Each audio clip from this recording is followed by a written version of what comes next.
Upcoming মাধ্যমিক পরীক্ষা ইংরেজিতে যারা পড়াশোনা করে না এবং যাদের পাশ করা নিয়ে চিন্তা, তারাও ইংরেজিতে 70 নাম্বার পেতে পারে, যদি কিনা তারা একটুখানি চেষ্টা করে।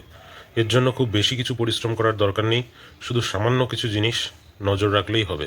এবং সেইগুলো হলো, সিনটা যেটা টেক্সট বই থেকে থাকে, এটা যদি আমরা একটু বইটা খুঁটিয়ে ভালো করে পড়ি, তাহলে 20-তে 20 নাম্বার অবশ্যই পেতে পারি। এবং আনসিন যেটা বইয়ের থেকে থাকে না, সে আনসিন প্যাসেজটাকে যদি আমরা পরীক্ষার হলে 3 থেকে 4 বার ভালো করে পড়ি, এবং যে কোয়েশ্চেনটার উত্তর লিখতে হবে সেটা 2 থেকে 3 বার যদি আমি পড়ি, তাহলে পরে 20-র মধ্যে মিনিমাম 10 পাওয়াটা খুব একটা কোনো ব্যাপার না। এবং রাইটিংয়ে যেটা নিয়ে সকলের চিন্তা থাকে, সেটা সাজেশন অনেকেই পেয়েছো, এবং 30-এর মধ্যে 3টে রাইটিং লিখতে হয়।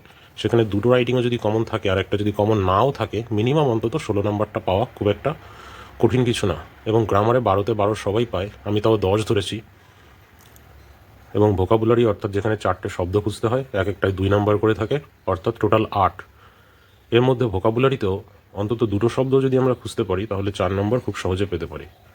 এবং স্কুলের ইন্টারনাল অ্যাসেসমেন্টে 10-এ 10 সবাইকেই দিয়ে দেয়। তাহলে টোটাল 100-র মধ্যে পরীক্ষা হলে 70 নাম্বারটা পাওয়া খুব একটা কঠিন কিছু না।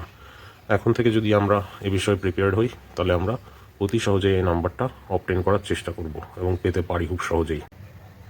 গ্রামারের যে মার্কসের ডিস্ট্রিবিউশনটা 12 নম্বরে, সেটা এরকম হয়: ন্যারেশন চেঞ্জে একটা থাকে, ভয়েস চেঞ্জে একটা থাকে, ডিগ্রি চেঞ্জে একটা থাকে, এবং অ্যাপ্রোপ্রিয়েট ভার্ব ফর্মে 3টে থাকে, শূন্যস্থান দেয়, আর্টিকেল প্রিপোজিশনে 3 থাকে, এবং ফ্রেজাল ভার্বে 3 থাকে। তাহলে ফ্রেজাল ভার্বটা আমাদেরকে ভালো করে পড়তে হবে, ফ্রেজাল ভার্বের লিস্টটা দেখে। তাহলে পরে আমরা এই 12 নম্বর গ্রামারে 12-তে 12 অনায়াসেই পেতে পারি।